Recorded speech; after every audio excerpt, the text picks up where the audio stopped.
Welcome back to Victory Drive, and today we got a special guest for you guys. It's my beautiful wife, Ashley. Hi, honey. Hi, how are you doing? I got that headphone plugged in, so that was weird. That's just whoopsie poopsie.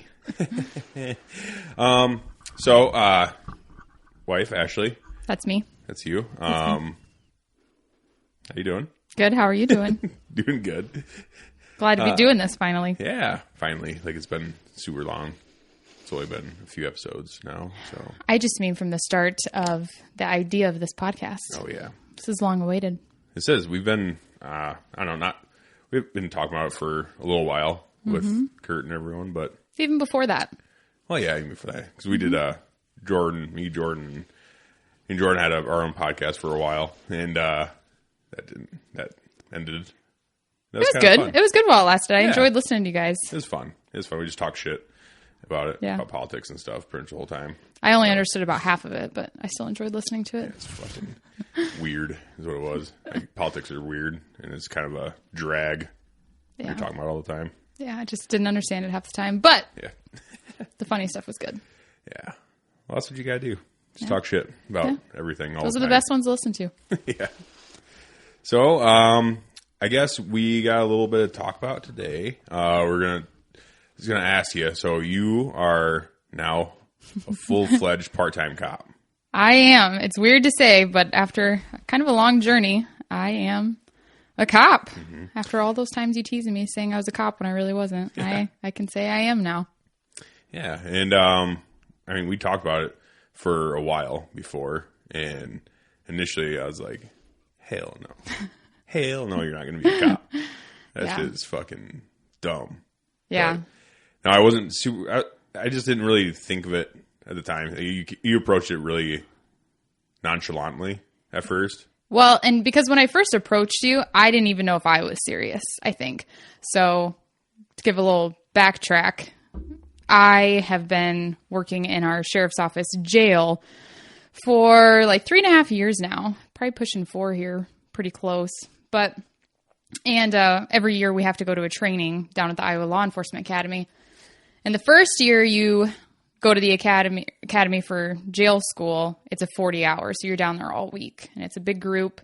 And I came home after that. And I think that was the very first time I ever brought up anything. And it was just a little grape seed in my mind at that point too. And you kind of shut it down and I kind of was like, yeah, I don't know. It was just a thought. Probably not a good idea. And then from there, things took off and a lot has changed. Mm-hmm. So from there, that was just initially a thought. And then when you approached me the second time about it, you're a little more serious about it. So I remember specifically at that first training I was at for jail school, I had it was a big class. There was probably at least 50 people there from all different counties in Iowa. And we had 3 guys that sat behind us in class. I think they're from Johnson County, and they didn't know it, but they were very impressionable on me. One was a deputy. I think he had been a deputy for like 15 plus years, and he was having to go to this training, kind of just to check off boxes. He was kind of pissed off to be there. You know, he's a veteran cop. He's been doing this shit, doesn't even work in the jail, but he had to go to it. And then there was another guy from his department who had just finished the academy. He had been working in his jail for I don't know how long, and got hired on as a sheriff's deputy and just finished the Iowa Law Enforcement Academy training and was having to go to jail school. And then the third guy, also from their county, had just got hired to be a sheriff's deputy but hadn't gone to the academy yet. So it was kind of a good range of people to talk to about it, experiences. One who was just getting into it, one who's kind of finishing up the training from it and about to go on the road, and one who's done it for a long time. And so during breaks, I remember talking to them quite a bit and just it perked up my ears quite a bit. Mm-hmm. And so came home and I'm like, man, what do you think about this? And like I said, I wasn't even sure. Working in the jail was something I never even saw myself doing. I have a friend who I went to college with. She had approached me one time and she's like, hey, I work at the jail in Osage now and we're hiring fill-ins, PRN work. Is that anything you'd be interested in? And I was like, nope, I have no interest in babysitting a bunch of adult people doing stuff. And she's like, okay, well, I just thought I'd ask, it's good pay and I know you like to stay busy. And then I think it was close to a year after that, she asked me again.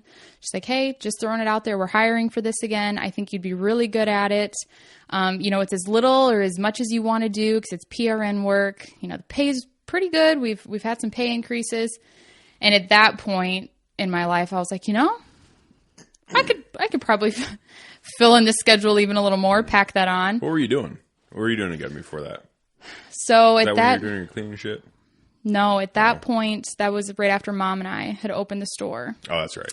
Yep. And I think we had the store open for a year, and we were kind of getting to a point where Mom was ready to take it over more on her own, and she didn't need me as much. And I was kind of, it perked my interest at that point. And so then I started in the jail, and then, everything kind of took off from there. Nice. Mm-hmm. Yeah. And obviously, so you started working in the jail. Yep. Started working in the jail, went to jail school. I had a year to complete it. So I think it was like 6 months in is when I went and did that training. And then, of course, the department itself, our sheriff's deputies that we have, and even the PD guys, they're in and out of the office all the time, especially working overnights. We don't have the busiest county. We're not a big city. So they'll be in, we'll shoot the shit. And I would just listen. I did a lot of listening to what they encountered, what they'd help with, and just kind of a day-to-day basis, what they did as deputies or cops or, the PD guys, just listening to that. And it just always seemed exciting, even if it wasn't that exciting. If they'd get a hot medical call to, somebody's house and they were maybe the first one on scene before the paramedics got there, and how they helped in that way. All those things that people don't typically think about when they think of cops. That's what really piqued my interest. And then, let's see, I was probably in the jail 2 years. And we have a pretty small department, tight-knit group, good, solid group of guys and deputies. And because we already had Justin on here, so so Justin everyone kind of knows now how our department rolls around here. So a full-time spot came open, a full-time sheriff's deputy spot. And that doesn't happen very often. We have a really good, solid department. We don't have a revolving door. And when those opportunities do come open, whether it's, retirement or somebody moves or something like that, where somebody leaves, the applicant pool for the department is large. Yeah. And so it was actually Jackson, one of the other deputies. He approached me, and I was working in the jail, and he's like, you should apply for that spot. I laughed at him, and I'm like, mainly the reason why it was comedic is because we hadn't talked about it since that one time, and that was, a year before that. And the PT test was like 2.5, 3 weeks from that date. And I was like, and he told me, he's like, no, I'm serious. I really think you should apply for it. I think you should consider it. I think you'd be good at it. You're a good communicator. And he kind of helped me realize that I had something to offer. Even though I'm not tall, I'm not big, I'm not muscular, I'm not a big, strong female. Well, yeah, you're not only a female, but you're a small statured female. You're not your typical fucking large and in charge and ready to rock. In our department, so there is no females in our department, and there never had been. So I kind of laughed at him, and I'm like, the PT test, first off, is in 2.5, 3 weeks. Like, I can't run. I can't barely do a push-up. I can't pass it. And he's like, well, I'm just saying, if you can get it together, I think you should apply. So then talked with Justin some and really got the encouragement from several people in the department that, go try for it. So I came home and we had a long talk, and that's when I approached you seriously that I at least wanted to put my hat. What's the saying? Put your name in the hat. Put my name in the hat. That's what I wanted to do. And you realized that it was something I truly wanted. It wasn't just a thought. Well, that's something that, too, after we talked about after that, you came up and you approached me and we were talking about it. I still didn't love the idea, but realizing that's a goal of yours that you really want to achieve now. And that's the thing with goals. They're always changing. If you're constantly changing your goals, then it means you're constantly pushing yourself. So it's nice to see that you had a new goal. didn't love the idea of you being a cop and out there and Yeah. everything else, obviously. But it was, I don't know, we were talking about it, and you said that you want to do it. And I was like, well, if you're going to do it, you got to take it 100% seriously. Like, this isn't a fucking game. Like, this is like you could be in potentially very dangerous positions. So I was like, well, if you're going to do it, then you got to take it really seriously. Put your 100% effort into this and give it your all, kind of thing. And if you're not willing to do that, then don't do it. And, you know, even working in the jail, that was a complete change of environment that I had ever worked in. I mean, that comes with its own set of dangers. And I liked it. I did. I've been labeled as an adrenaline junkie before, but, so yeah. And telling the story, it sounds like it all happened kind of fast, but I spent a long time thinking about it before I brought it up to you. I think at least a couple days, it was constantly on my mind. And, so we had that talk. You told me, yeah, I'll support you if you give it your all and you're serious about it. And I was very grateful for that. And so then for the next 2.5 weeks, I annihilated my body. I did everything I possibly could to prepare myself for the PT test, coming from somebody who is not a very physical, like athletic person. I didn't run track. So You've never been an athlete. No.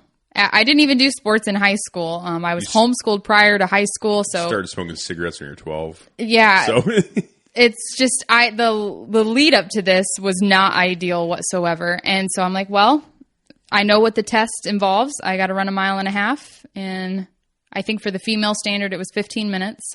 Male standard was 13 minutes. I had to be able to do, how many push-ups? I think 15, which I say it now like, oh, no problem. But then that was quite a mountain to climb. Fuck. And then 32 sit-ups in a minute. And so I think it was the first day. I'm like, okay, I just need to try this and see where I'm at. Ran the 1.5 miles, thought that I was going to fucking die. Yeah. I have never, and you ran it with me. Or yeah, I think you ran it with me. Yeah, we went to the CRC and I thought I was at 20 minutes. I thought that I was going to throw up. I mean, it was just so brutal. And I actually was right at my time. I was passing. I was like, holy shit. Okay. Achievable. I can get this time down. Then we went to push-ups and I could struggle out one really shitty push-up. And so I had to get that up, and then sit-ups, I would get to about 15 or 17. And I was struggling at that point. So 17 was your wall. Like that was a hard wall. I'd hit that, and you hit that, and you're just like, fuck. And then it's like one sit up every, I don't know, 3 or 4 seconds. You're which isn't fast enough. That time. So a couple weeks went by. I have never been so sore in all my life. I remember, so I had a job at a bank. I did accounts and loans, and I had a fucking desk job that I was very thankful for at the time, but it wasn't for me. And I knew that going in, but I was reminded very quickly once I started getting into it that this is not the type of job for me. I'm not a desk job person. And so I remember every time I went to the bathroom, we had our own little private bathroom there. It wasn't stalls or anything. I would do push-ups every time I went to the bathroom. I would put a toilet paper roll on the floor, and I knew my chest needed to hit that toilet paper roll. And if I could struggle out 3, I would do 3 every time I went to the bathroom. And I drink a lot of water, so I go pretty frequently. And so I was just trying to get my body to where it needed to be, and I was getting there. We were making some good progress. And you're doing it in the girls' bathroom. So it was pretty clean. It's not like you're sitting there putting your hands down in a puddle of piss. No. Some dude just fucking. No, I didn't work at Walmart. I wasn't in the freaking Walmart bathroom, freaking pushing them out. No, nasty. But I really was dedicated. I was really I don't want to go out there. I didn't want to embarrass myself if I was going to go for it. I wanted to give it my all. I wish I would have had more time, but I knew I could do it. So PT test day came, and I was doing everything the way I needed to, except for my sit-ups. I was still struggling with those. Getting that many out in 1 minute. I think you passed it once or twice. In the 2.5 weeks we were training. Yeah. I knew I could do it. Yeah. You passed it once or twice, and then you were like, well, as long as you're feeling good like that, then you'll be fine. Yeah. And, PT test day came. I was so scared. I was so nervous. I don't think I've ever been that nervous for anything. public speaking freaks me out. I mean, it was a whole different level of that. I was so just ready to do it, and I was so nervous. And it was an early morning PT test. I said bye to Jacob and went on my way and hope for the best. And did my push-ups, banged them out there. I was like, solid. This is going good. Sick. I'm gonna get this shit. No yeah, problem. the way the test goes is you do push-ups, sit-ups, you run. If you fail one of them, you don't do the rest. You're just done. Yep. You have to pass all 3. Banged out my push-ups. I was like, fuck yeah. Get to the sit-ups. I'm sitting there banging them out. And I think I got to around 20 some, and I just started locking up, and I panicked. And so you have to keep your hands, you don't have to keep them behind your head, but they have to be on your head. They've got some weird standards. Touching your head or something yes. like that, wasn't it? So I locked up. I panicked. I was like, fuck no, I'm not about to fail this right now. My arms came out from under my head. I was pushing myself up. If you do that, they don't count. Mm-hmm. It was just a hot mess. And I failed them. I failed my sit-ups on that. And, I was pissed. I was so mad. And so one of the guys came up to me and, he was sad, he's like, damn, that sucks. I was like, fuck, you're close. Yeah. And he told me, he's like, go ahead and do the run. Just go run. Like, your test is over, but go do the run. So I did. I went and did the run, and I was pissed off, so it helped. My run was solid, but we were getting ready to leave. And one of the guys had told me, you should apply for reserves. And I didn't know what it was at that point, really. I was like, what? And I wasn't thinking. I was in such a mindset of, like, I failed, but I was trying to keep a happy face. I was happy for the guys that passed. One of them was possibly going to be one of the new deputies. And so I was, trying to stay in good spirits. And so we were walking off the track, and I think we were just kind of shooting the shit. And he mentioned reserves. And there you were, sitting in the parking lot. Yeah. And I was like, oh my gosh, Jacob's here. Damn, I'm going to end up. Let's go. Well, and I was like, I've been pouring my heart and soul into this shit too. Yeah, you were there with me every day training. And I remember just thinking, like, I can't fucking cry in front of the department. And you were looking at me because, yeah. So my side of the story is, I was you driving knew. around. Yeah, you told me before, like, okay, goes push ups, sit ups, you got to do it all. Yep. You got, if you fail your sit ups, then you're just done, right? Mm-hmm. I drive by, I see you running. I'm like, oh, sick. Yeah. She's got this because she's passed her run every time. She's good. So I pulled in the parking lot waiting for the good news. And so we walk off, and you're all smiles ear to ear, and I walk up, and I'm just kind of like shaking my head no, and you're like, what? I'm like, and I think you knew, like, we can't talk about this right now. So drove home, and I had a pity party for myself and sulked about it for a couple days. Ate some ice cream. Yeah. I didn't run for a couple days because I was so sick of it. And got your period. Wow. I don't know what. I don't know what happens. It was not a great time. But I wasn't going to be like, well, I failed it. I guess I can't do this. I was just like, I just needed a little longer training. Mm-hmm. I still gave myself props because I couldn't do a fucking push-up at the beginning of that. And after a couple of weeks, I was banging them out, and I could do as many as the guys were on their test. So I then went to our sheriff, asked about the reserve program that we do. And that started that journey. Our reserves at our department are quite different from most reserve officers, at least in the state of Iowa. It's volunteer. I was say, yeah.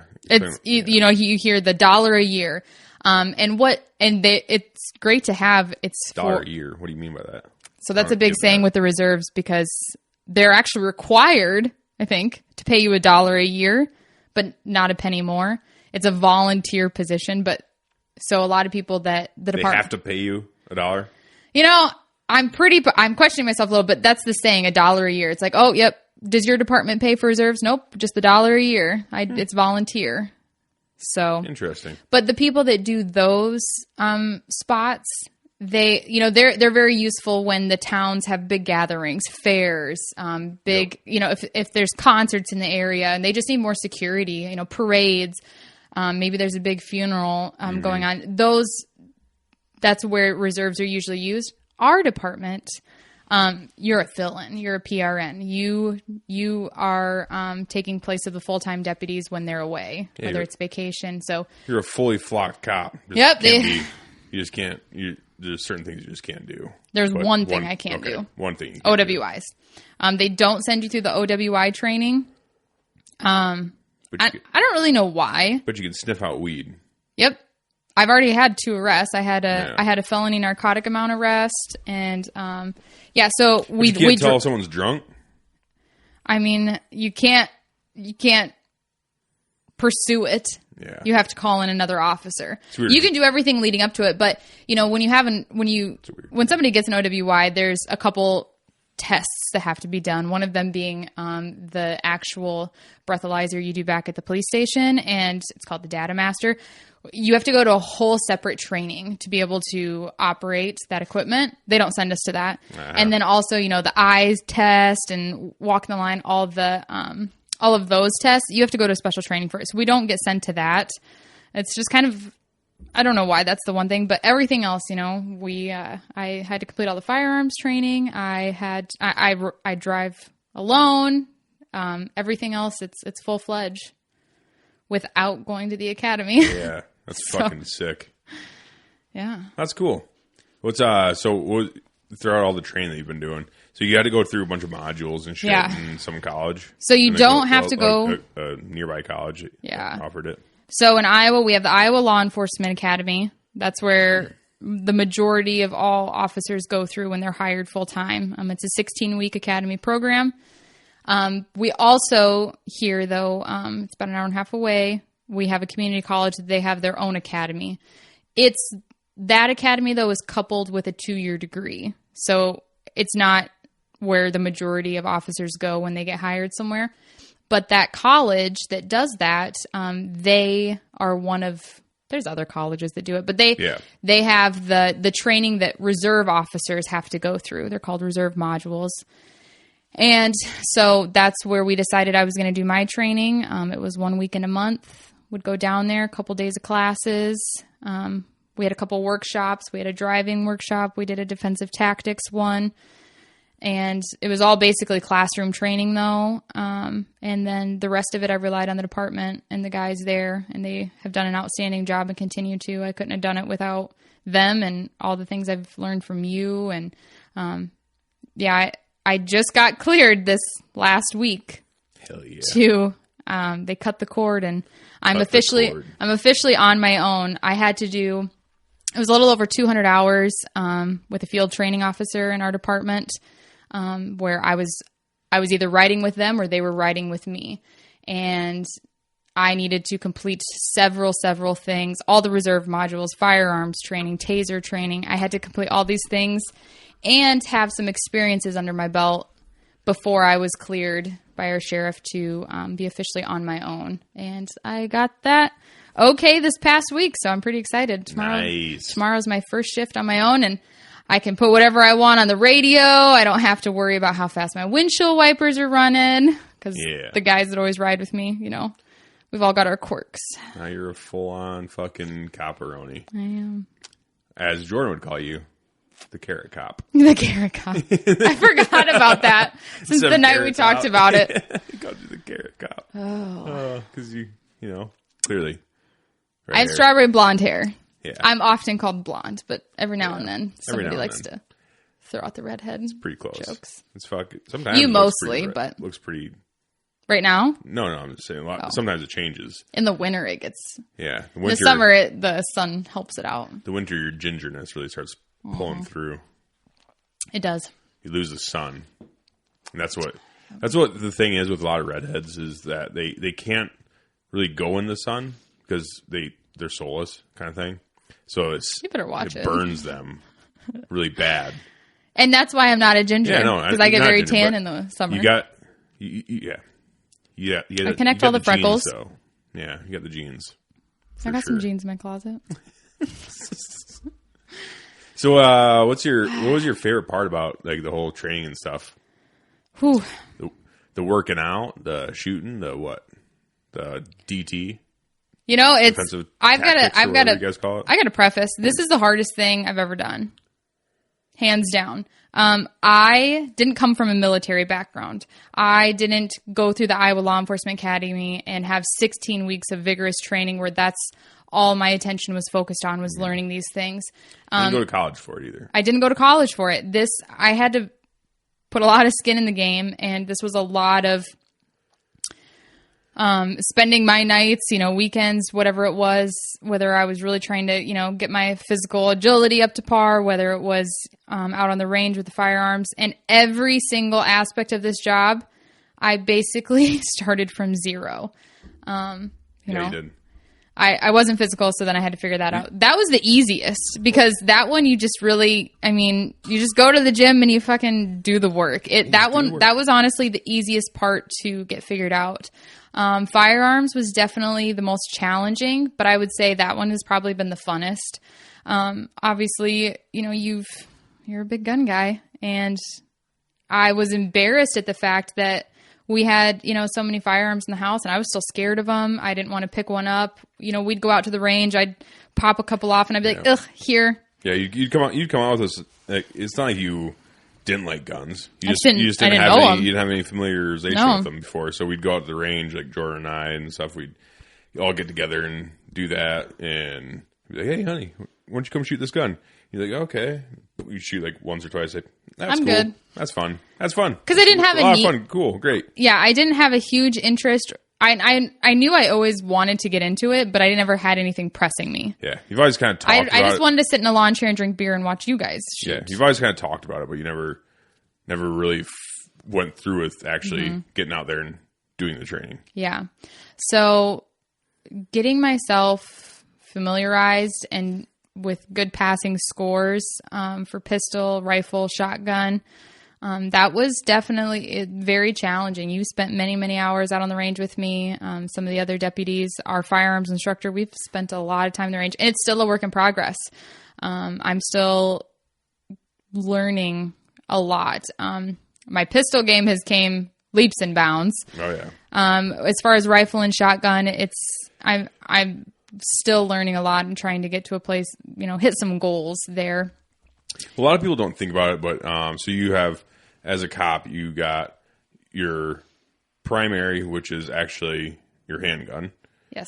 Your second, I don't know, you could go, I don't know, you want to say secondary or tertiary, but you got your primary is your handgun as a cop, and then you have your rifle and your shotgun.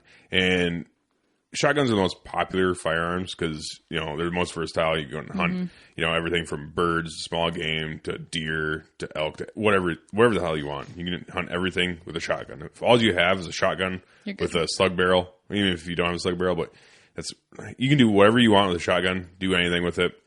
But honestly, they are, out of those three especially, they're the hardest to wield, I think, because they're heavy. They kick a lot. It's a 12 gauge shotgun. Yeah. You're shooting slugs and double-aught buck out of it. So it's like that would be tough, honestly, for someone that's small statured and everything. I'm 5'4".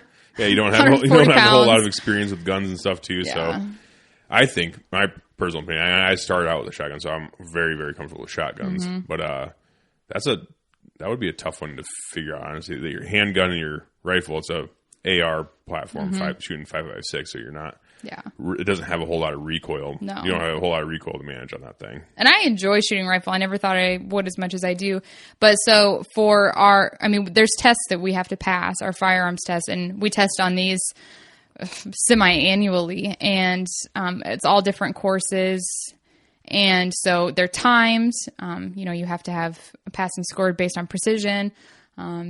There's different drills for how many yards back.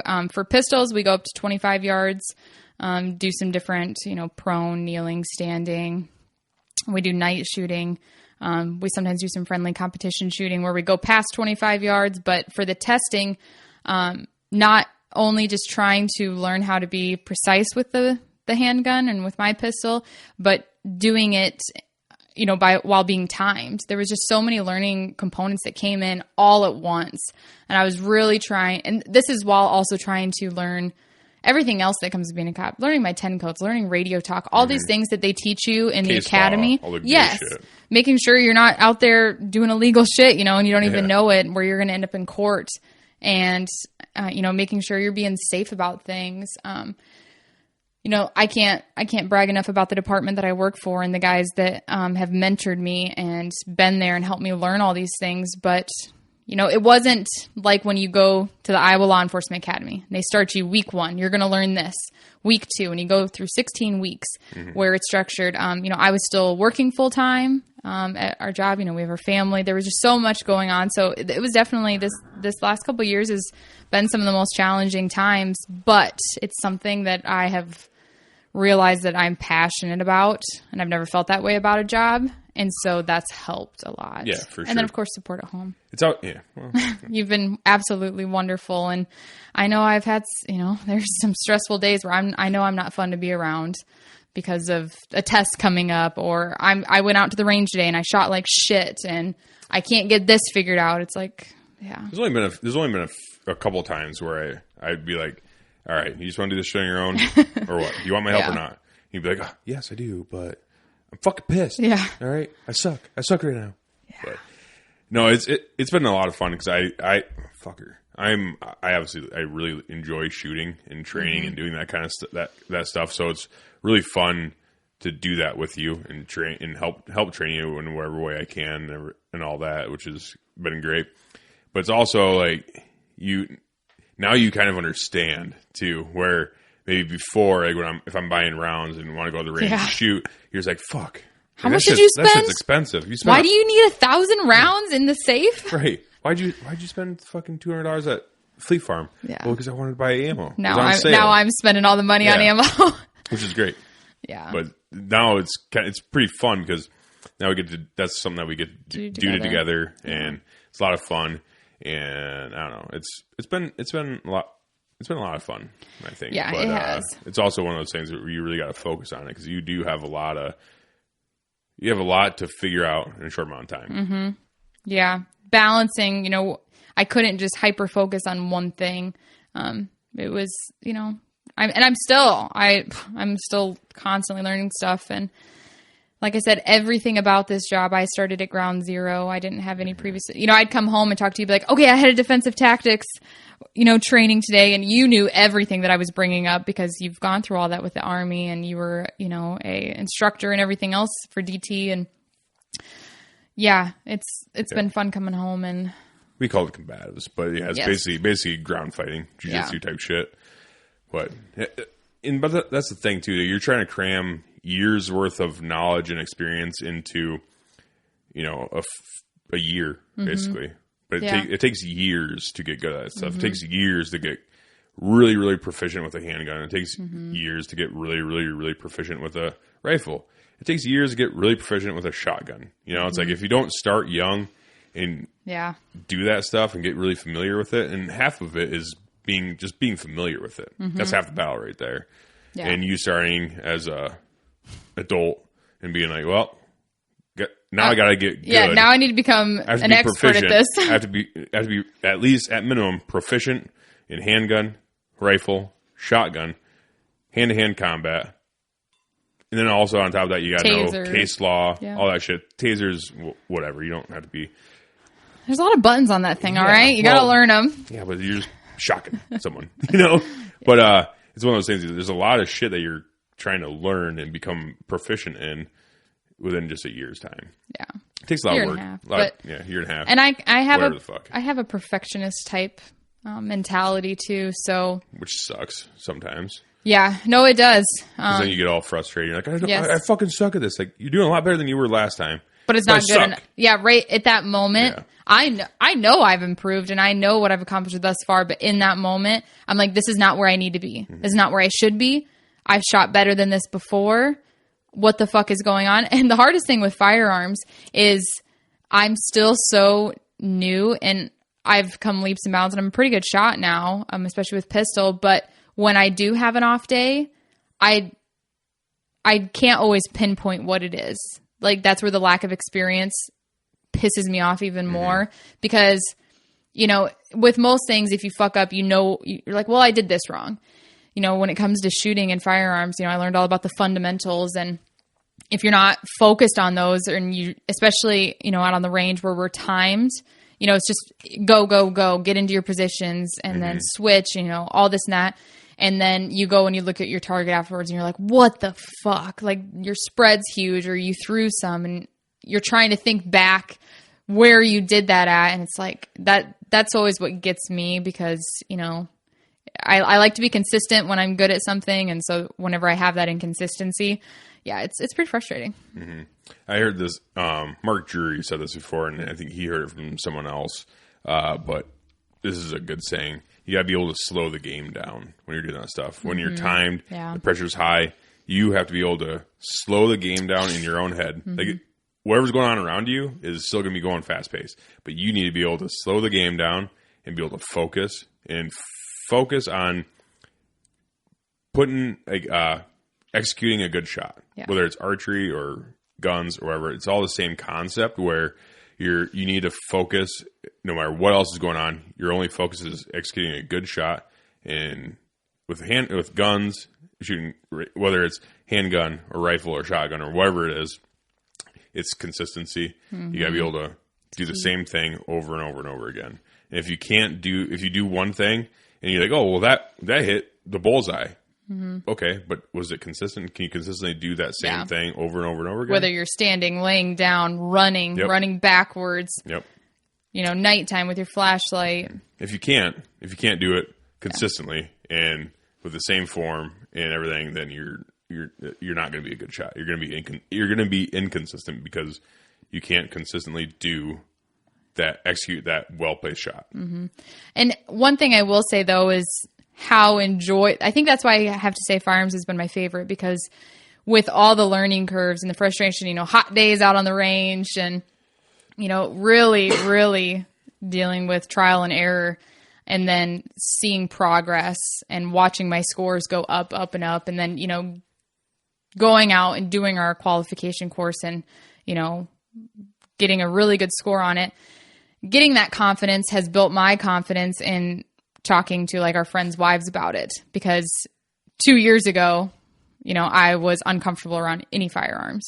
I would not have been comfortable left alone, like to do anything with it. You know, I knew this stuff. I knew that if anyone ever hands you a gun, you're supposed to check it. I didn't know how to do that. And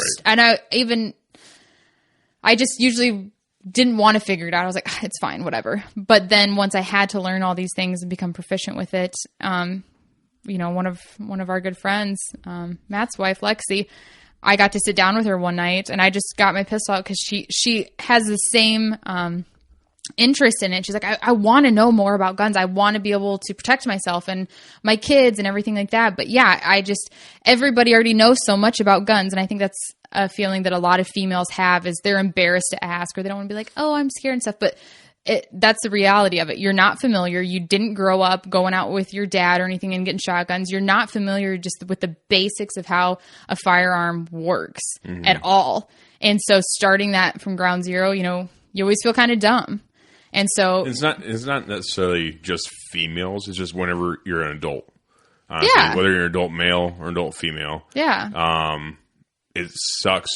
It does suck. It's like, I don't know. You have to really break that ego down and be like, okay, talk to me like I'm a fucking baby. All right. Yeah. Talk to me like a fucking kid and teach me everything from ground zero. Like I'm a child.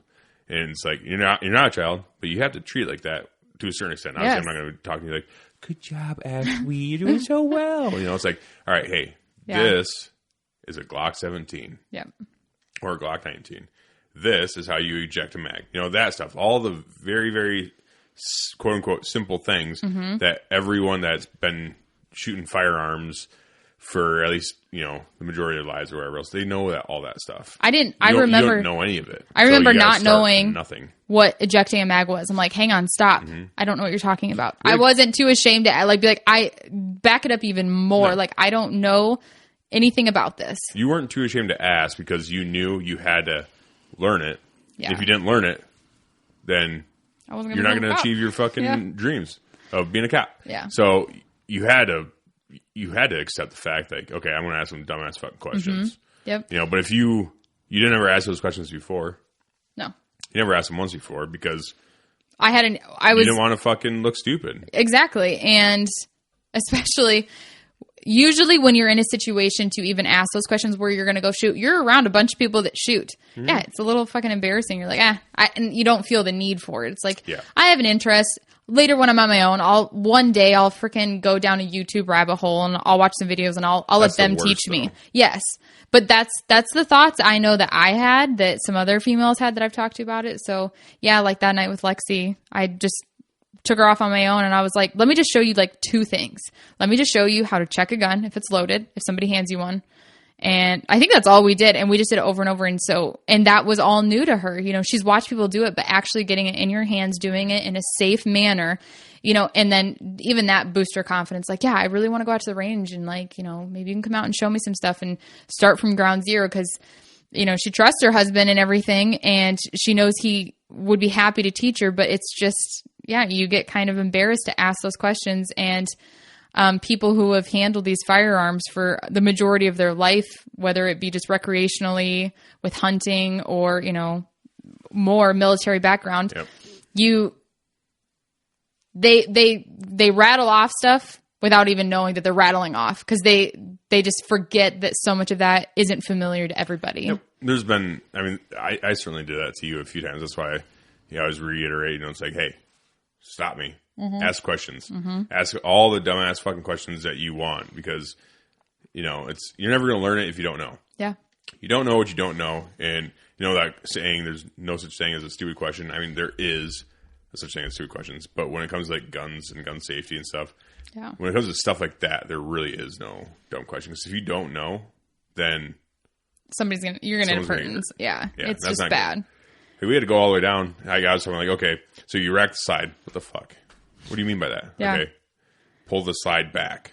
What part's the slide? Yeah. Okay, like this top part is the slide. You know, so we had to break it down all the way down to nothing. The anatomy of a handgun, what all of the parts do and what they mean, and all that stuff, which was honestly like, I don't know, kind of fun. It's like, oh, this is fun. And you know, like, I've never worked with someone that has such, like, don't take this wrong way, but has such little knowledge, had such little knowledge of handgun or I was a blank slate for you to teach. I didn't come in with any bad habits. I didn't come in with an ego. I'm like, I don't know anything.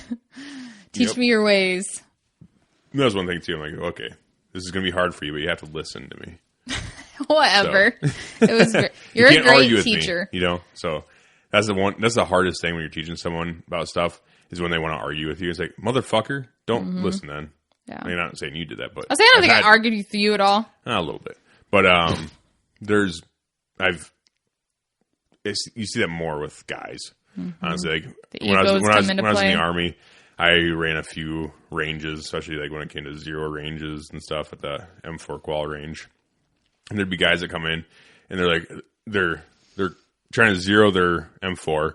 We zero at 25 yards and fucking they're 2-2-2, and their groups are like at 25 yards. The groups are, I don't know, fucking 2 inches. They're like, all right, I'm ready to go. The fuck you are? You realize, like, you have to shoot 300 yards. Yeah. You shoot 300-meter targets and be able to hit it. You're not ready to go, dude. You have 2-inch fucking groups at 25 yards. Your groups should be touching at 25 yards. It should honestly look like one hole at 25 yards. So let's work on your fundamentals. He's like, I know what the fuck I'm doing. All right, dude. I realize that you're an NCO and I'm a specialist, but you're a pogue. I was in infantry before. So let's just not argue, because you don't know what the fuck you're doing. And you're going to barely pass if you pass, motherfucker.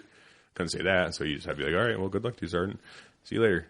Then he comes back through the zero range because he failed. Oh, shit. Like, well, maybe you should listen. Weird. Yeah. You fucking idiot. I would say I will give you so much credit. I wouldn't have passed my firearms if it wouldn't have been for you, because I would go out with other people. And they were, of course, helpful, but everybody would come at me with, you know, ideas and different things. And so I have small hands. We did try out me shooting a 45 first. It was atrocious. It wasn't good. It was so big for my hands. And so then we decided a 9 would be better. So I ended up getting a Glock. And well, not just a 9, but we were shooting my Glock 19. And I liked it. You liked it. And it was one thing we talked about where it's like, you need to talk to the sheriff and be like, this is what I need. Mm-hmm. Like, I'm a small female. Yep. This is what I need, because those other handguns aren't going to fit. Yep. So going out there and training and failing and, just figuring out what I needed to work on, and then be able to come home and talk to you about it.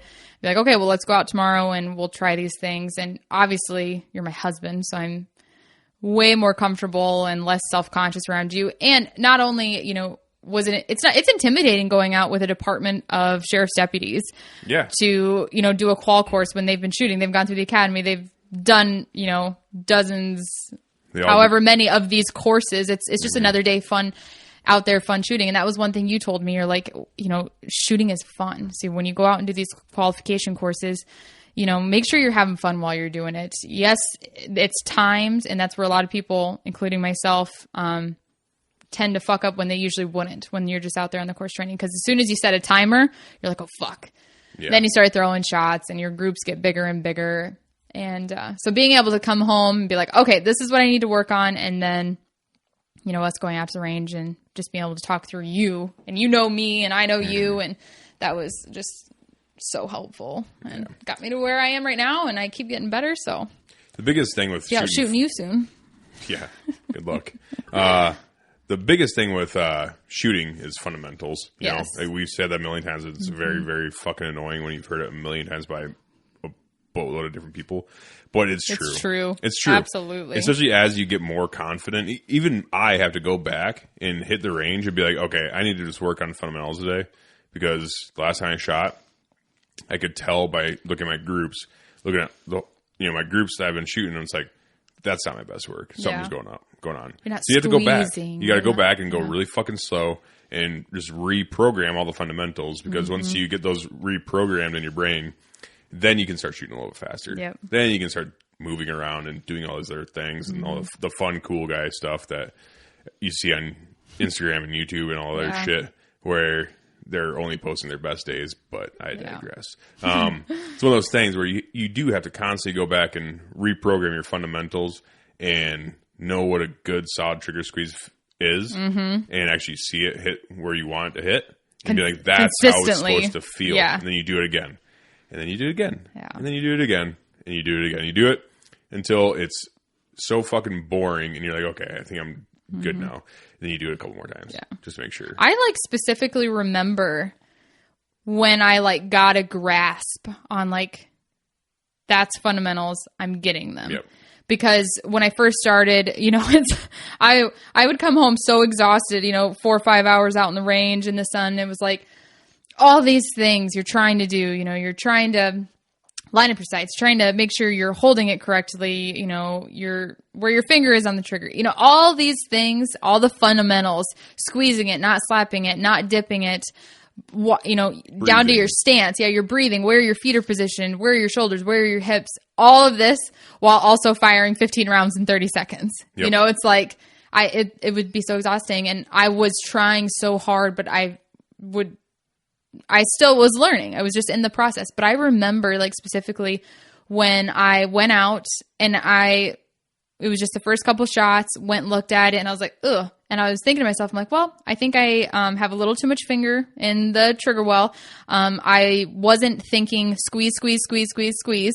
I was thinking about something else. And realizing, being able to self-correct. I remember when I finally got that, went and applied those things, I was like, oh shit, there it is.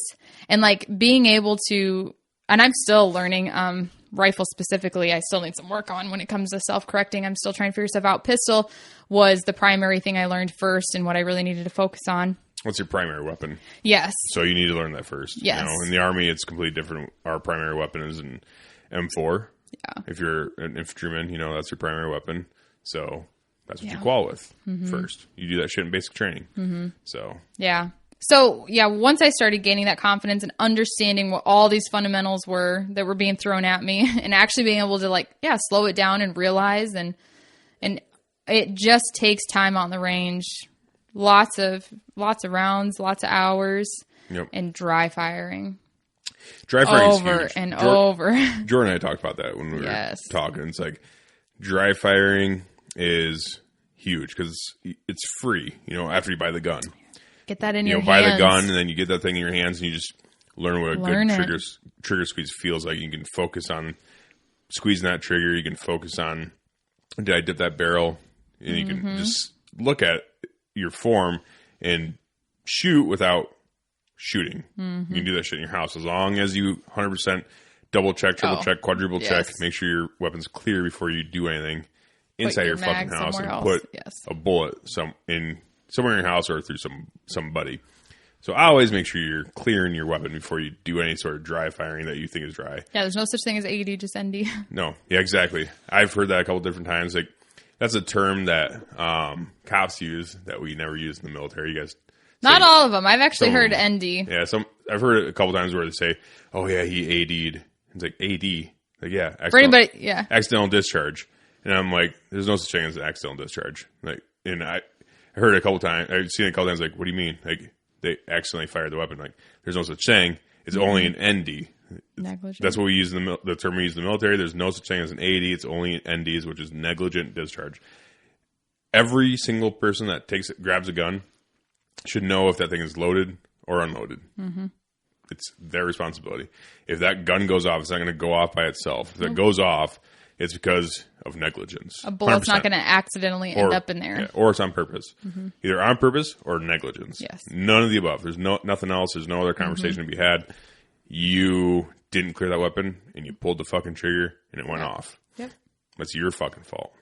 Yes. And at the beginning, I would check that thing. I would dry fire 50 times, set it down, go grab something to drink, come back. I'd check it again. Like, I mean, I was still getting comfortable with the weapon and everything like that. And I was like, yeah, I'm never going to, we've heard stories. We've had people we know. It's like, oh yeah, I had an AD. It's like, yeah, there's no such thing. It's like, why did that happen? What did you not do? Right. It's I've seen people ND in clearing barrels in the Army. So really? Yeah, when we had, whenever we'd go through ranges or, honestly, even when we were in Afghanistan, when we were in Afghanistan, in our FOBs and bases and shit, we always walked around with we went everywhere with our weapons. Obviously chow everywhere. You never know when you're gonna get attacked. But we'd always walk around. We called it amber status. So red status is magazine in the gun, bullet in the chamber, right? Ready to rock. Ready to rock. Round in the chamber, ready to rock. That's red. Amber was magazine in the weapon, no round in the chamber. That's how we walked around the base. So we didn't have a round in the chamber, but we had our magazines in. So when we'd leave to go on mission, we'd all go red. Once you leave the wire, once you leave base, we'd go red. So we'd rack around, have our weapons red, ready to go. Then when we came back from mission, we'd have to stop our vehicles at the ECP, the entrance to the base, and there'd be these red clearing barrels full. It'd be 55-gallon drums full of sand. We have to stick our barrel in that, drop the magazine, clear the weapon, put the magazine back in. I've seen dudes just stick their weapon in there, watch the live round come out, okay, squeeze the trigger off, boom. It's like, well, now you're getting written up. It's an ND. You get a counseling statement at minimum. So what were they just would get in a hurry about it? Just get in a hurry, and they wouldn't drop the mag. So they pull they pull back, watch the live round go, like, okay, then let it go, squeeze the trigger off, because you have to squeeze the trigger to prove that's unloaded, and that's how you have it. You always have the trigger forward too, like the firing pin forward. So you pull the trigger, click, good to go. But then I've seen people fucking, all right, boom, boom, boom. Oh, shit. Fuck. It's embarrassing. Oh, I bet. I've never done it. I've never had an ND. Yeah. I have not either. I never plan to. I know a lot of people that have. Yeah. And it's embarrassing. I've heard some stories, I always give them shit. Like, you're a fucking idiot. I never. You're an idiot. I've only heard a couple, but I'm never like, oh, well, like it happens, like, you fucking idiot. Like, I hope you learn from it. Like, thank God something worse didn't happen. Yeah. Besides a hole in your fucking. Yeah. If I were to ever ND, it would never be like, oh, well, shit happens. It'd be like, yeah. God, I'm a fucking idiot. Yeah. Fuck, Ash, I'm so sorry. I blew a fucking hole in our roof. I don't know. Oh, yeah. God, that'd be embarrassing. No, but learning firearms has been a lot of fun, and it's fun continuing to learn. Yeah, it's definitely a world I know you're happy I got into. Oh, yeah. For my birthday, something that I think a day you waited for. I wanted a compact to conceal carry with. And you're like, oh, I know what you want. I'm on it, honey. I know what you want. I've been looking at this for a long time. You don't care who you're buying a gun for. As long as guns are getting bought, I don't care. So I don't care. Yeah, and that was a lot of fun. And Charlie got to watch me open it, and she was excited for me and everything. And so, yeah, conceal carry is something I'm excited to get into more. It's hard in the summertime for females. I wear shorts and tank top. Yeah, right. There's not many places to hide, even really small weapons. So, but as we get into winter and everything, I'm excited to do that more and just get comfortable with it. Y'all fucking bitches need to wear more clothes. You're just jealous. Lose your clothes. We can get away with it. I know. A little bit. Yeah. But no. Yeah, no, I don't know. So what explain what the gun was. Do you remember? That you got me for my birthday? Yeah. It's a 9mm. It's a subcompact. And it is a Springfield Hellcat. Yeah. There we go. Double stacked barrel mag. Holds. Whoa. Double stacked magazine. Double stack magazine, yes. Yeah. Yep. What did I say? Double stack barrel mag. That doesn't make any sense. I didn't say barrel. Yeah, you did. We'll replay it. We will. Why don't you guys tell us? Anyways, it's a double stack. Yep. So what does it hold? 12 rounds, I think. Is it 13? We have two different magazines. We have one that holds... Oh, yeah, that's right. We have one that holds, I think it was 12, and the other one holds 15. No, there's not one that holds 15. Pretty sure the larger one holds 15. No. It's in there on the nightstand. Okay. I'll have to look. And I've only actually got to take it out. I've only shot it once, but so I haven't got as familiar with it. But it's a nice little gun. Is it up here? Yeah. Okay. Yeah, it's a nice gun. Those are really, really slick little guns. Honestly, they're really smooth shooting for how small they are. All right, here she is. She got it now. The trigger pull is definitely different on this. Well, it's because it's a compact meant to be concealed carry and everything else, and it doesn't have an external safety, so the trigger pull is very long and pretty stiff. Yep, clearing it. Make sure it's not fucking ND. 12. Okay. And 10. Ah, fuck! It's my gun. All I should know. Total 10. Yeah. All right, well. You still said nice. Double stack barrel mag. I did not. Unless it's the freaking wine talking. Yeah, we are drinking some super nice wine. This is our first night together in quite some time. Yeah, we don't get to fucking get weird together and have fun. Usually it's just you watching me drink and working third shift all weekend. You go to work. Go to work at 11, get off at 7 in the morning. You're leaving for work. Yeah, we've been kind of opposite all week, so. Let's see this little bastard. It's a good little gun. Yeah. I actually haven't carried it on my person yet. I've carried it with me in like my backpack and shit like that, but. Yeah, honestly, the sights on it are pretty nice too. I do like the sights on it. So it's got I think it's a tritium front sight post, so it's glow in the dark, if you will. The rear sight's not tritium though; it's just got that U rear I like that though. I do too. Honestly, we were shooting it, and I really enjoy it. That it's weird because it's the Glocks. The factory Glocks are if you don't get the tritium night sights on the factory Glocks, it's just the rear sight is a square. I'm like, that's pretty neat. It lines them up perfectly. But for some reason, I like it. I almost feel like that U it's not too shitty because the front sight is round, it's circular, obviously, so it fits right in that U. And I don't know, it's a pretty slick little gun. It's got the front serrations on it, so you can rack it easier from the front and the back. Mm-hmm. Sometimes it's nice to do it from the front and the back. You know what I'm saying? I know what you're saying, honey. All right. Yeah, I'm excited to take it out and shoot it more and get more comfortable with it and use it as a primary conceal. Well, because we can, I think all of the deputies, they second carry. They have one on their ankle as well as the one on their duty belt. And so in order to do that, we can use our own weapons, but we have to qual with them. So I need to take this out and shoot some rounds through it, get comfy with it. Yeah, honestly, when it comes to subcompacts and triggers, they're usually pretty fucking garbage.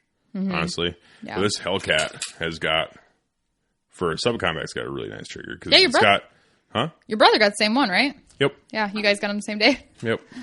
The one thing about it is, like, explain the trigger. It's kind of, so it's got a little play in the beginning. What is that? I don't know. Half an inch, maybe, of play. Maybe. Of play, and then it hits a wall. And you feel it hit that wall. And then after there's no creep. No. So in a lot of guns, like Glocks and stuff, they have a little bit of creep on them. With this thing, you hit that wall, you squeeze it back, and you hit that wall, and it just goes. It's just there's right no there. no creep, and then the reset is all the way back exactly where that wall where it's at. Yep. Same spot every time, and it fucking there's like virtually no creep on it. Yeah. I'd say it's really nice. Yep, gun. I like it. I like it a lot. I'm a huge fan. Honestly, I've become a pretty big fan of Springfield's. Yeah. They've been coming out with some pretty good shit. Like the Springfield Waypoint 2020 is a rifle. I think they only make it in 6.5 Creedmoor and 308 Winchester now. Right now. That's supposedly a fucking super badass rifle.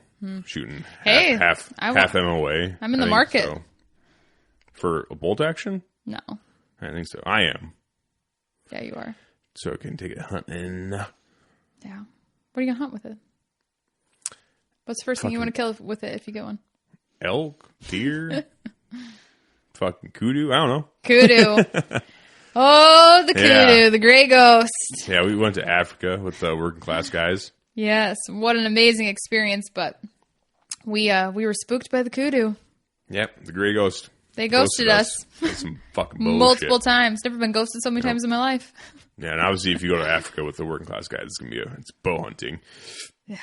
Man. Couldn't even get him with a rifle. The first day, didn't see shit. Like all fucking morning. Not kudu. Animals. No, we didn't see nothing. Everybody came back for lunch and like, oh my gosh, the giraffes. No. First day. Yeah. First day we shot the Impala. Yeah. Before lunch. Yeah. But everybody it was right came before lunch. Though. I know, but at lunch, I see everybody's like, "Oh my gosh, we saw the giraffes and the monkeys." I was going to go and shoot in the Impala and then talk about that. Oh, go ahead. But yeah, we just shot the first day we didn't see shit, and then we shot the Impala, and then we went to lunch, and then then everybody saw all these African animals, and I remember I was so jealous. I was like, "What?" And they were showing me all these videos and these pictures. I was like, "Are you kidding me?" I was like, "We saw nothing until we saw an Impala." And then I shot it. And we, on the way back, we're like, oh my gosh, I bet we're the first one to get an animal. Like, we're in the first 5 hours of the first day. Everybody got an Impala that day. Everyone else killed by like 10. Yeah, we were like one of the last, actually. Like, fuck. This shit sucks. No, I'm joking. No. It did not Then we suck. realized It was awesome. Impala are everywhere there. You shot a good one. Yeah, it was good. It was the second biggest group, I think. Like, it was a good one to shoot first few hours of the first day. Yeah. Definitely. The thing is, we didn't have all the action that all the other guys had. Like they're coming back every fucking day. Like, we saw giraffes, this, that, and the other. We saw all this shit. Zebras. And we didn't see fucking dog shit besides what we did see. They were like all shooters. Yeah. We didn't see a whole when lot we of saw an things. animal, it was game on. Yeah. Chris was there and he's like, all right, yeah, that's a good one. Oh shit, that's a good one. All right, cool, that's a good one. Like, they're all shooters. Everything that we saw, I shouldn't say everything we saw. We saw a lot of shooters. Yeah. We didn't see very many things. A lot of the other people were seeing a lot of different animals, but a lot of them weren't shooters, or just not anything they were hunting. It's like, we shot a fucking Impala the first day, shot Nyala the second day, and we saw a lot actually that day. The second day we saw quite a bit. The first day we saw the least, except for the last 2 days when we were really chasing that kudu. But I remember kind of giving him shit because the first couple days we weren't seeing very many just animals, but the ones we were seeing you shot and everything like that, and they were good shooters. And I'm like, are you guys planning this? Like, are you behind the corner like, okay, it's almost lunchtime, release the Nyala? Yeah. Like, I was halfway convinced that that's what was going on. I'm like, do you guys have some kind of system here? Yeah, that's why. But then that's why I'm the only one that has service. Yeah. But then we were quickly slapped with the reality that that's not what happens. No. And, we chased those kudu and these are wild animals in Africa. Yes, they are.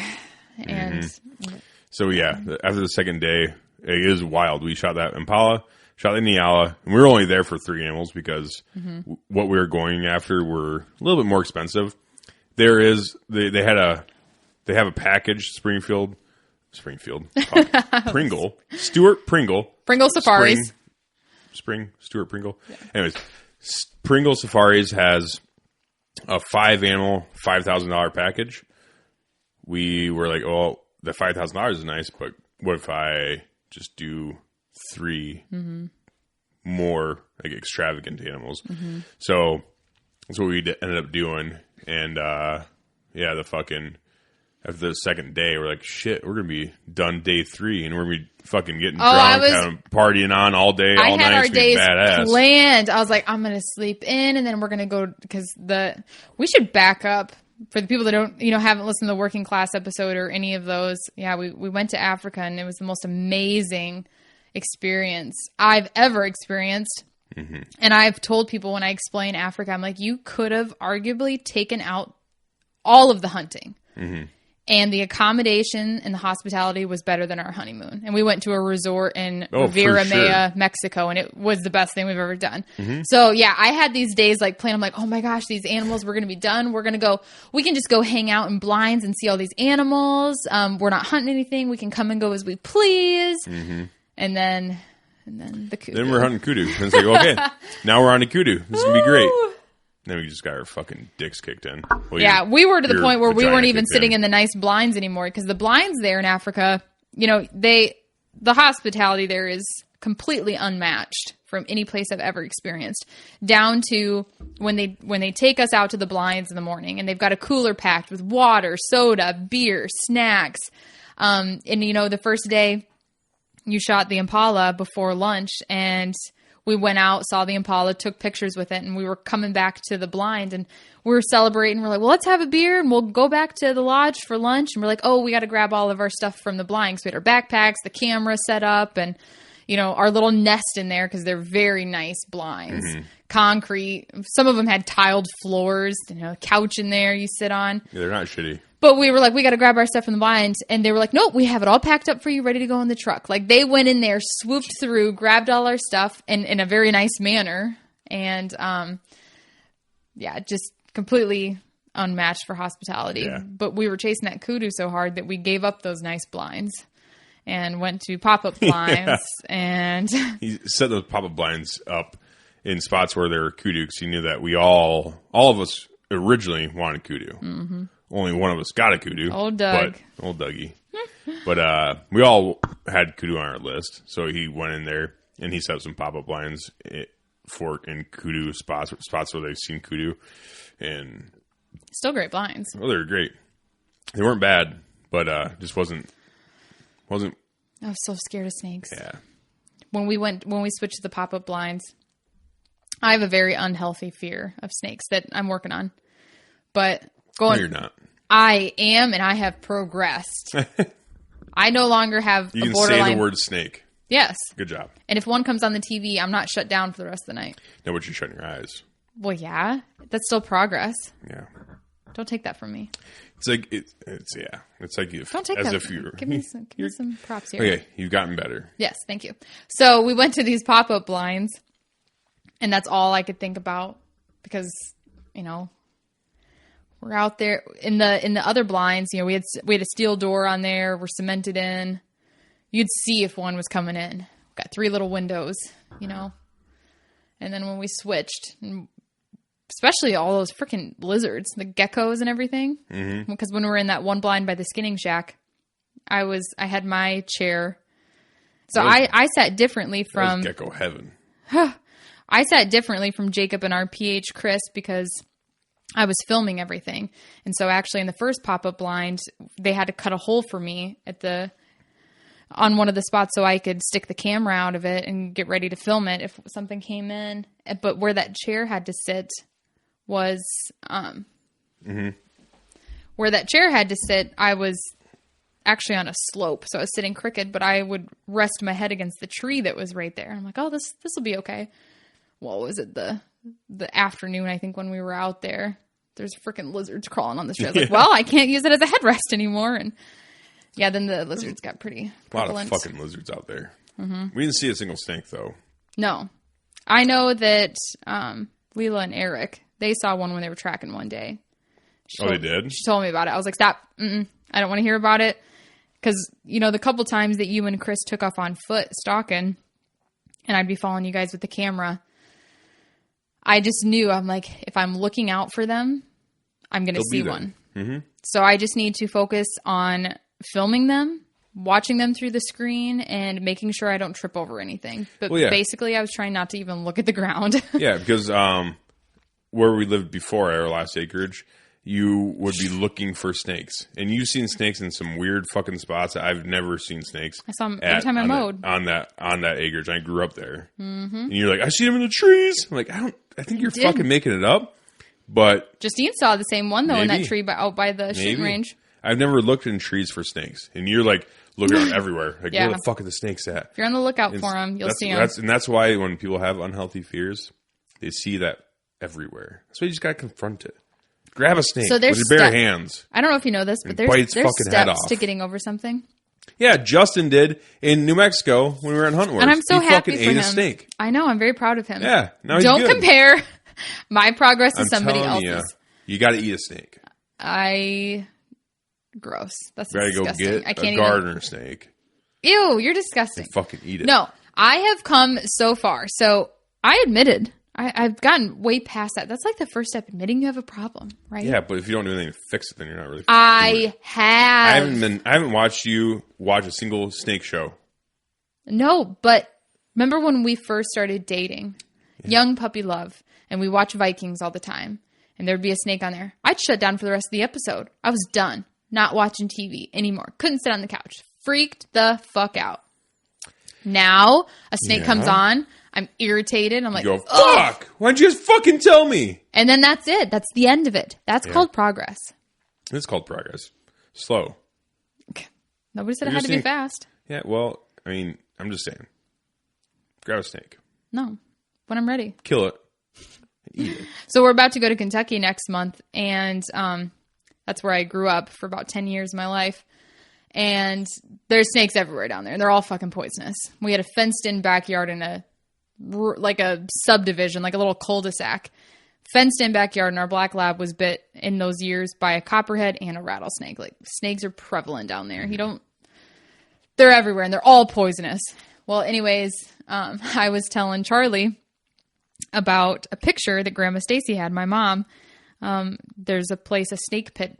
It's by all the little gift shops by the Natural Bridge, which is a big hiking national park area there. And there's a place called the Snake Pit. And I remember going in there as a kid, but you can also hold snakes there. But like, we're not talking like a little snake. We're talking like, 17-foot yellow pythons. Yeah. And so Charlie and I were driving over to Mason the other day, and I'm like, hey, you should FaceTime Grandma Stacy and ask her to pull that picture out of her old Bible, because she's always kept it in the same spot. So Charlie called her, and she's like, I'm supposed to ask you to show me a picture out of your Bible of a snake. She's like, oh, yeah. So she did. She went and found her this Bible. It's an old Polaroid picture, but it's my mom and one of my childhood friends, and I'm not in it. I don't know where I was. I was really young then. I think I was like 4 or 5. But yeah, she's got a big old yellow python that they're holding. Took 2 of them to hold it. Yeah, your mom's not scared of snakes. No, she never has been. Yeah. She gets more mad at me for being scared of them than you. So anyways, we're going to go there next month. I will be sitting in the parking lot and nobody's going to touch me after they come out of there. But Charlie is so gung. She's like, I was like, after seeing the picture, I asked her, like, do you want to hold one of those? She's like, yeah, I do. I'm like, that big, you won't be. She's like, and I always tell her, I don't want you to be scared of them just because I am. She never has been. She's one of those kids where if you're scared of something, she's going to do everything in her power to not be, so she can just rub it in your face. Right. Like, you're weak. Yeah, that's great. Oh, yeah. I tell her, I'm like, don't be an idiot like me and be scared of them. Because it's stupid. It's stupid. I had a PL, a platoon leader. He got bit by a rattlesnake in the field. The baby one? Yeah, he fucking... Tell that story. We were in the field, and when we were... I was stationed in El Paso, and we do a lot of training in New Mexico. There's fucking rattlesnakes everywhere. Like Justin saw it when we went down there for the hunt wars. There's fucking rattlesnakes everywhere. We were out in the field doing our shit, and he was giving himself a baby white bath, rubbing down, out doing field shit. And he threw his jacket on the ground, and he didn't shake it off before he put it back on. And he put it back on, and he's like, "Oh, what the fuck?" And he shook his sleeve, and a baby rattlesnake fell out of his sleeve. And right when it hit the ground, he said he was just like, and it went down. They had to rush him to the hospital, and it took him months to recover. I remember you saying that he described it as having a Charlie horse throughout his entire body. Yeah. Yep, when he woke up, because he was unconscious. Like, he was going in and out of unconsciousness, and I'm pretty sure our platoon sergeant rode back with them to the hospital, and he was like, and he's a big black guy, and he's just on top of him, like, fucking slapping the face, like, "Stay awake, sir! Stay with me! Stay with me!" They slap him in the face as hard as he can. That's serious shit. Yeah. Well, isn't it they took him back, and fucking he's good to go, but he stayed in the hospital for quite a while, and it took him, I want to say, it's like fucking like a year before he was back to like normal. That's crazy. Well, I think it was you that told me during that story that baby rattlesnakes are worse to get bitten by because adult rattlesnakes, they strike and that's it. And they're retreating. But baby ones don't know that, and so they strike and they latch on. Yeah. But, I've heard conflicting information about that, whether baby rattlesnakes are, in fact, more dangerous than adult rattlesnakes, but I still like to think they are. But some people say, no, they're not. They have smaller venom sacs, so they're not actually putting out as much venom in. As much. It's probably about equal, is what they say. But it's more detrimental to a baby rattlesnake's health than an adult rattlesnake because fuck them. The fucking baby rattlesnake will dump like its whole load into a person. An adult rattlesnake won't dump its whole load. But how do rattlesnakes eat? They fucking strike, poison, then eat, right? So baby rattlesnake dumps its whole load into a person and fucking they slither off. Now they don't have a weapon to kill like mice and shit in order to eat. And it takes a fucking long time for their venom to reproduce in their jaws. Mm-hmm. So a lot of times they die because they starve to death or whatever else. Because it takes a long fucking time for that venom to come back. See, progress. I'm talking about snakes right now. Yeah. But the thing that's also interesting about rattlesnakes is that their venom sacs are in their jaw. So you cut their head off and they're still doing this. They're snapping at you. And if it gets you, you're fucked. You're fucked because there's still venom, and the venom's not in their body. It's in their jaws. So you cut their head off, it still bites you. You're still getting venomed. Yeah. So you're fucked. So you probably gotta stomp its head out or something. Since we're on this topic, you need to tell the story about when you're in Afghanistan with Joe. Oh, yeah. So infantry in Afghanistan, getting shot at all the time. Yeah. So we were in Afghanistan, and we were on a pretty large mission, we'll say. And we got in a bit of a firefight and everything, and we ended up moving off of where we were at to some they're animal pens. Like, we call them animal pens, but it's basically an animal pen where they keep like goats and sheep and shit, and just a little walled off area. And we got in these animal pens for cover. In order, obviously, where we were at, we had no cover. We ran up these animal pens to get cover and fire back. Continue on with the firefight, and there's a little lull in the battle. I have my back up against this wall, and the animal pens, it's like bricked, like a brick wall around. And when I say brick, I mean like really hard mud bricks with mud. Mortar, if you will, but it stops bullets and it's good cover. But there's holes in between it and stuff, too. Anyways, I have it back against this wall, and there's a fucking viper like slithering through the walls in and out of the cracks. But you didn't know that, right? I didn't know that. It was dark. It was just starting to get dark, and Sergeant Williams, Joe Williams, he fucking was sitting there, and man, yeah, the snake was slithering around. He told me, he's like, "Hey, Johnson, get up." I'm like, "What?" He's like, "Get up slowly. Don't go too fast." So I get up, and I'm like, "What the fuck? What's up?" And he shines his light. And he's like, "Look at that. There's a fucking viper, like right where my head was at. Like, holy shit." then we proceed to kill it. And I'm pretty sure he cut its head off with a K-bar. I'll say I remember you saying he got out something cut its head Yeah. off. But yeah, in the middle of a Marine firefight. Marine Corps fucking K-bar. So, yeah, it wasn't, yeah, it was during a lull in battle, so we weren't taking fire at the time. But still, it was one of those things where it's like, man, how embarrassing would that be? Like, we're in the middle of this big battle, and then they call on a fucking medevac to get me out. And they're like, oh, what's his wounds? Like, he got bit by a snake. Like, fuck. Yeah. They'd be like, well, fuck that dude. Because those are absolutely deadly bites from a viper. I don't know if they're more venomous than a diamondback, but I probably would have died if I got bit by that snake. Good old Joe. So He'll be on here at some point. It's so fucking embarrassing. Yeah, he will. Joe's a good dude. He's a great dude. But that was so fucking embarrassing. I'm like, my last dying words were like, someone just shoot me. Just tell my, So they tell my don't family, know. tell my family I died honorably. Like, we're gonna tell them you got bit by a snake. And you're fucking. That's it. Yeah. I don't know. Enough about I think snakes. not about snakes. Yeah. I think that's pretty much about it that we wanted to cover today. Yeah. This is fun. This is fun. Yeah. Yeah. So I don't know if you want to pump out your fucking socials and shit. That's just Victory Drive stuff. So I'm on Facebook, Ashley Johnson. I'm on Instagram. I have no idea what it is on there. I'd have to look. I don't know. I'm Jacob Johnson's wife. I think it's Ashley Maxine. I know TikTok. I'm Ashwee Yeah, Maxine. I'm pretty sure you're on Instagram too. Am I? Well, there so. you go. That's what it is. Ashwee comes from, that's what Charlie, she couldn't say my name. It was because I'm her stepmom. So it was always Ashwee. So that kind of always stuck. That's me. Now it's Ashley. Yeah, I'll never forget that day when the L came into play. We were playing Go Fish Yeah. in the It's your old turn, house. Ashley. What? Yeah.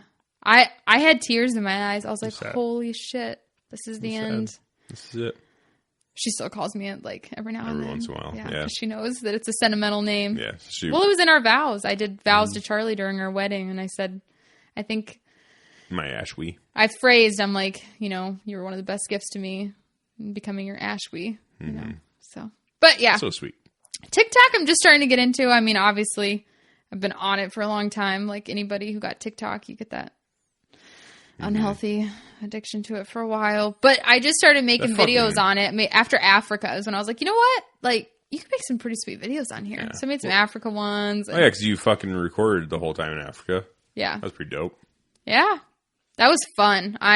It's actually made me think that maybe I can weather the Iowa winters with you just to go out and film them. But the only thing I'm nervous about, and I Start think, with fall. well, it's because there's been multiple winters where you don't get anything till the last hour of the last day. That's a lot of days to sit out on the cold for you not getting anything. In Africa, we were getting something a lot. Well, the first 2 days and the last day. Yeah, but it wasn't negative temperatures. No, it wasn't. I can But deal it with also heat. was the last couple hours of the hunt. That's your MO. That's what you do on hunts. That's what I do. You hold Gotta out to the keep it going. very last minute sometimes. Gotta milk it for every last drop. Yep. You're good for that. All right. Well, this has been great. Yeah, this has been fun. Yeah. All right, guys. Signing off here. What's your This sign is off? my sign off. Yeah, You ready let's for hear it? All right. Stay strapped or get clapped. You like that? Yeah, that's a good one. Okay.